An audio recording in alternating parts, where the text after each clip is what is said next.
Marshall Betrayal stood in the rain outside the luxury home in Westchester Heights, watching water cascade off the perfectly manicured hedges. The GPS that on his phone matched this address exactly. 7:47 p.m. on a Thursday. Rebecca's car, their car, the silver Lexus he'd bought her for their anniversary, sat in the circular driveway between a Bentley and a Porsche. He'd called Zenith Fitness 3 hours ago. The receptionist, a chirpy woman named Stacy York, had been apologetic but clear. "We've never offered Thursday evening yoga classes, sir. Tuesdays and Saturdays only." Marshall had thanked her, hung up, and sat in his home office for 20 minutes, perfectly still. Not angry. Not yet. Just thinking. Rebecca had been going to Thursday yoga for 8 months. 8 months of lies, delivered with a kiss on his cheek and her yoga mat tucked under her arm. A mat he now realized probably lived in her trunk, untouched. The front door was black lacquer with a brass knocker shaped like a lion's head. Marshall lifted it and let it fall twice. Heavy, expensive sounds. The man who answered wore a silk robe the color of good scotch. Late 40s, silver at his temples, the kind of casual confidence that came from never hearing the word no. He looked at Marshall with mild curiosity, like someone had delivered the wrong package. "Can I help you?" Marshall kept his voice level. "Is my wife here?" The man's smile arrived slowly, like he was savoring a private joke. "Which one?" Then Marshall heard it, Rebecca's laugh, that specific cascade of notes he'd known for 12 years. It came from somewhere deeper in the house, mixing with other voices, other laughter. "I'm Garrett Huynh," the man said, extending his hand as if this were a normal introduction. "You must be Marshall. Rebecca's mentioned you." Marshall didn't take the hand. "I'd like to speak with my wife." "Of course." Garrett stepped aside, gesturing inward. "Though I should mention, this might be a bit awkward." 2 weeks earlier, Marshall had been working late at his architecture firm when Christopher Duffy, his project manager, had knocked on his door with an unusual request. "You know how to run a background check, right? Like on people?" Marshall had looked up from his blueprints. "Why would I know that?" Christopher had laughed nervously. "Come on, man. Everyone knows you weren't always drawing buildings. Before you opened the firm, you were a consultant." Marshall had finished. "Corporate security consultant. Different life, right?" "Well, I think my girlfriend might be." Christopher had trailed off, embarrassed. Marshall had helped him, taught him how to check credit card statements, phone records, social media metadata. 2 days later, Christopher had discovered his girlfriend was sleeping with her personal trainer. Standard, sad, common. But it had made Marshall think. Really think. About the small things that didn't add up. Rebecca's phone, always face down now. Her new gym clothes, expensive Lululemon pieces he'd never seen her wear at home. The way she'd started doing her makeup differently on Thursdays. Not for him, he'd realized. So he'd checked.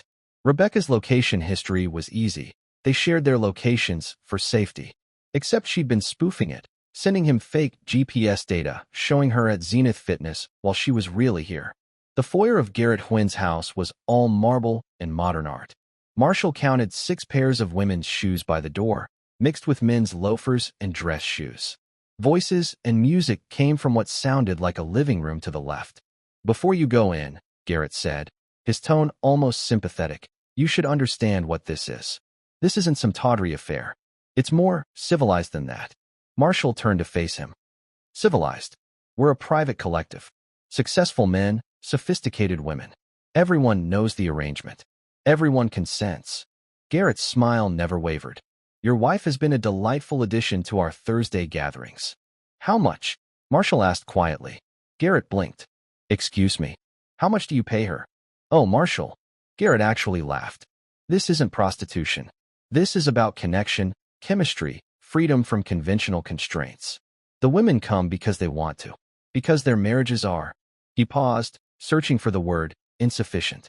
Marshall nodded slowly, absorbing this. Then he smiled. A sharp, quick thing that didn't reach his eyes. "I'd still like to see my wife." The living room was a study in elegant debauchery. Dim lighting, expensive furniture, 10 people in various states of undress and intimacy. Marshall recognized Nicholas Fox, a city council member. Toby Matthews, who owned half the commercial real estate downtown. Ray Chandler, a judge he'd seen on the news. And there was Rebecca, draped across a leather sofa in a dress he'd never seen. laughing with a woman Marshall didn't know. Therese Gaines, he'd learn later, wife of a hedge fund manager. Rebecca saw him. Her face went through several expressions in rapid succession: shock, fear, embarrassment, then something harder. Defiant. Marshall. She stood, smoothing her dress. I suppose I should explain. No need, Marshall said calmly. Garrett covered it. Civilized adultery. Very progressive. Garrett had followed him in, now standing nearby like a referee at a boxing match. The room had gone quiet. Everyone watching. You don't understand, Rebecca said, her voice taking on an edge. I've been unhappy for years. You're always working, always focused on your buildings and your clients. This, she gestured around the room. This makes me feel alive. Marshall looked at her, really looked, and realized he was seeing a stranger. Or maybe he was finally seeing clearly. How long, he asked. Does it matter? 8 months? Longer? Rebecca lifted her chin. A year. Garrett found me at a charity gala. He knew what I needed before I did. Nicholas Fox spoke up from his chair, scotch in hand. Look, friend, this is just how things work in certain circles. No one gets hurt. Everyone gets what they want. Everyone gets what they want, Marshall repeated softly. He turned to Garrett. And what do you get out of this? Besides the obvious. Garrett's smile was all teeth now. I get the satisfaction of providing a service, of creating a space where people can be their authentic selves. Plus, he added with a shrug, the connections don't hurt. Judge Chandler over there has been very helpful with some zoning issues. And Toby's real estate network is quite valuable. There it was. Not just sex. Power. Influence. A network built on shared secrets and mutual blackmail potential. Marshall nodded slowly, his mind already working through possibilities, angles, leverage points. I see. So what now? Rebecca asked. Are you going to make a scene? Threaten to tell people. She laughed bitterly. No one would believe you. And even if they did, half the important people in this city are either here or wish they were. I'm not going to make a scene, Marshall said. He looked around the room one more time, memorizing faces. I'm going to go home. That's it. Garrett sounded almost disappointed. That's it. Marshall turned toward the door, then paused. Though I should mention, I'm an architect, Garrett. I noticed structural problems. And this house you've built, this whole arrangement, it's got some serious foundation issues. He left them there, confused, and walked out into the rain. Marshall didn't go home. He went to his office, unlocked his private filing cabinet, and pulled out a folder he hadn't touched in 5 years.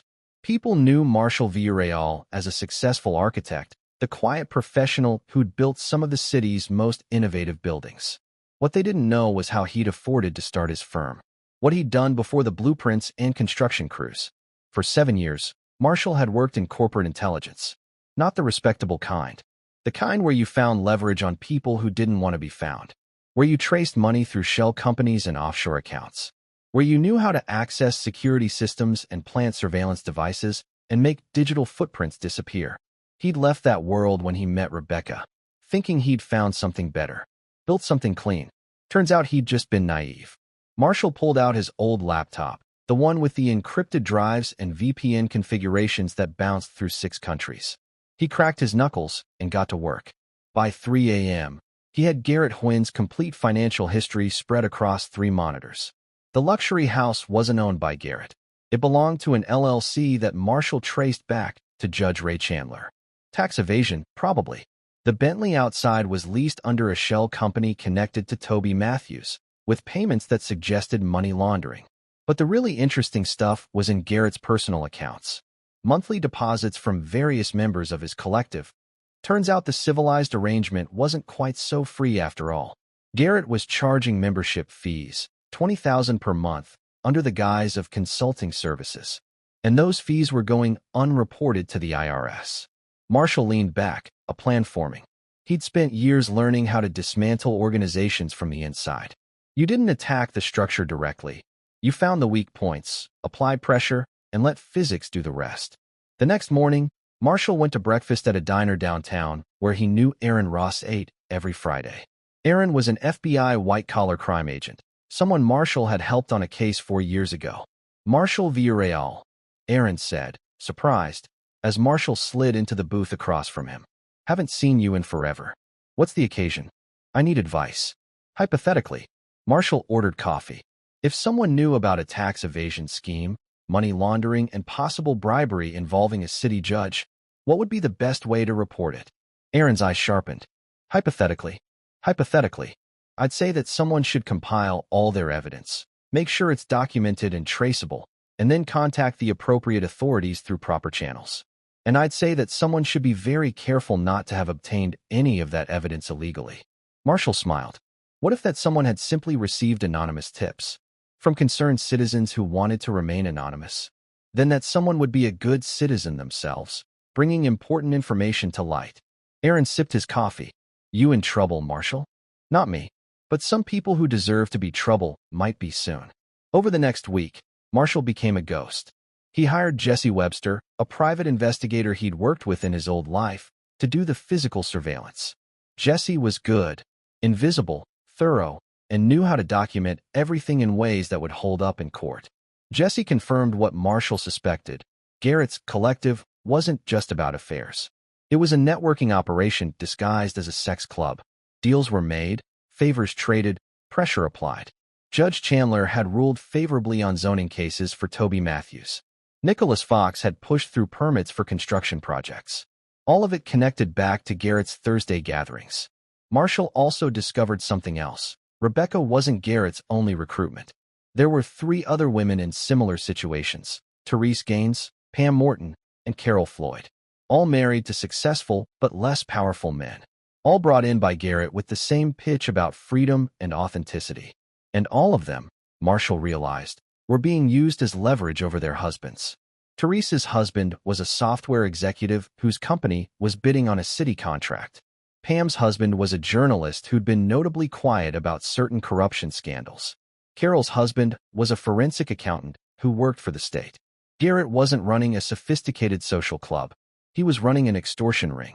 Marshall compiled everything into a folder labeled Foundation Issues and sent copies to 3 places: Agent Aaron Ross at the FBI, the IRS Criminal Investigation Division, and a journalist named Mary Summers at the city's most aggressive newspaper, someone who wouldn't be connected to Pam Morton's husband.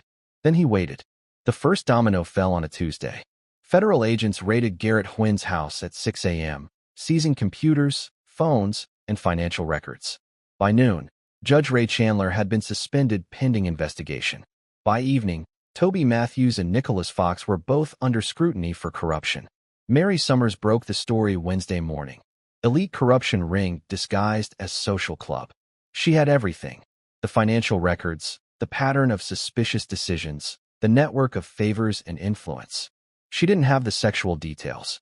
Marshall had been careful about that. This wasn't about embarrassing anyone. It was about destroying the structure Garrett had built. Rebecca called him Wednesday night. Did you do this?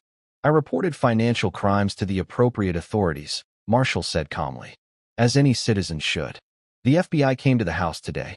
They wanted to know about Garrett, about his business arrangements. And what did you tell them? Silence. Then, I told them I didn't know anything about his business. Good, Marshall said. Keep it that way. As long as you weren't part of the financial crimes, you're just a witness.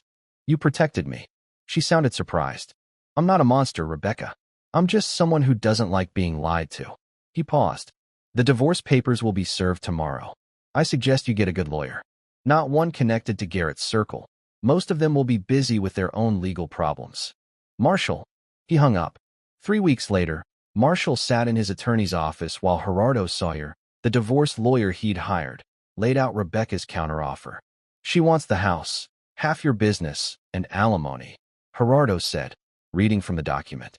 Her lawyer is arguing that she contributed to your success, that she deserves. Her lawyer is Maxine Shelton, Marshall interrupted, who got her law degree thanks to a recommendation letter from Judge Chandler, who's currently under federal indictment. Gerardo looked up, surprised. How did you? I do my research. Marshall leaned back. Counter with this. She gets nothing from the business, no alimony, and she can have the house. Once she pays me half its current value, since we bought it together. She won't accept that. Then remind her lawyer that adultery affects divorce settlements in this state. And remind Rebecca that while I kept her name out of the financial crimes investigation, I do have documented proof of her affair.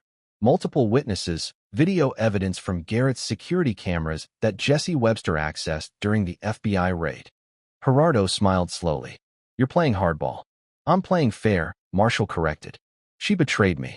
She doesn't get to profit from it. The final divorce settlement gave Marshall everything he wanted. Rebecca got the house, which she immediately had to sell to buy him out, and nothing else. Most of Garrett's collective members, now under various investigations, weren't in positions to help her. Garrett Huynh himself faced 15 years for tax evasion, money laundering, and operating an unlicensed consulting business that was really a bribery clearinghouse. Judge Chandler lost his position and faced federal charges. Toby Matthews and Nicholas Fox were both indicted for corruption. The whole structure collapsed, exactly as Marshall had planned. 6 months after that Thursday night in the rain, Marshall sat in his office looking at blueprints for a new civic center. The city had hired him directly, impressed by his reputation and, perhaps, quietly grateful that he'd helped expose the corruption that had been bleeding them dry. Aaron Ross stopped by for lunch, something that had become a monthly tradition. You hear about Garrett's sentencing? Aaron asked, unwrapping a sandwich. 12 years, wasn't it? 14. They added charges for witness intimidation. Aaron looked at Marshall carefully. You know, I've always wondered how you got all that evidence so quickly. Some of those financial records were buried pretty deep. Marshall smiled blandly.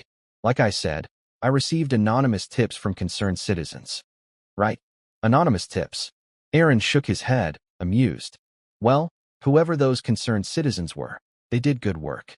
I'll pass along the compliment if I ever meet them. They ate in comfortable silence for a while.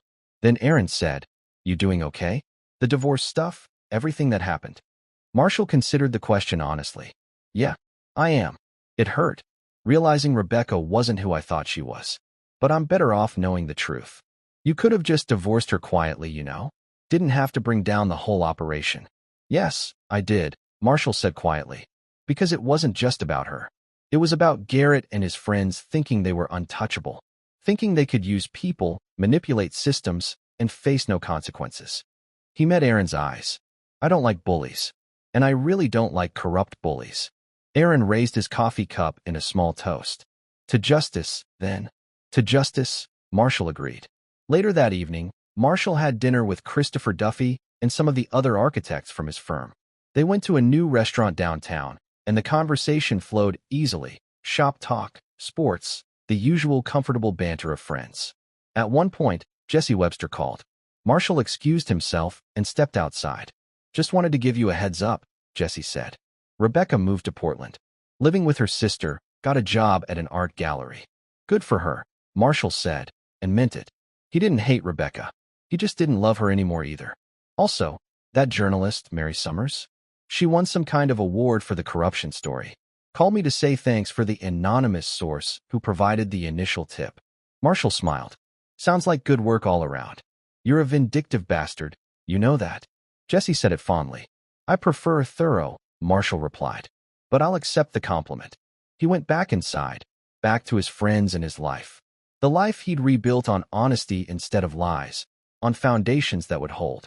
Garrett Huynh had asked him which wife was his, that night at the door. Like Rebecca was just one of many interchangeable pieces in his game. But Marshall had shown him the truth. When you build something on deception, when you think you're smarter than everyone else, when you believe you're untouchable, someone will eventually notice the cracks. Someone will find your weakness. And if you're unlucky, that someone will know exactly how to bring the whole thing crashing down. Marshall Betrayal had always been good at noticing structural problems. And he'd always believed that when you found something built on a bad foundation, the responsible thing to do was tear it down before someone got hurt. He just wished it hadn't had to be his marriage. But since it was, he'd made damn sure everyone involved understood the consequences. That night, alone in his new apartment overlooking the city, Marshall poured himself a scotch and looked out at the lights. Somewhere out there, Garrett Huynh was in a federal prison. Judge Chandler was disbarred and awaiting trial. Nicholas Fox and Toby Matthews had both pleaded guilty to lesser charges, their careers destroyed. Rebecca was starting over in Portland, hopefully wiser. And Marshall? Marshall was free. Free from lies, free from pretense, free from people who thought they could use him. He raised his glass to his reflection in the window. To better foundations, he said quietly. Tomorrow he'd start work on the Civic Center. Next month, maybe he'd go on a date. Nothing serious, just coffee with Stacy York from the gym, who'd called him after seeing the news to check if he was okay. Life went on. And sometimes, when you tore down the broken structures, you got to build something better in their place.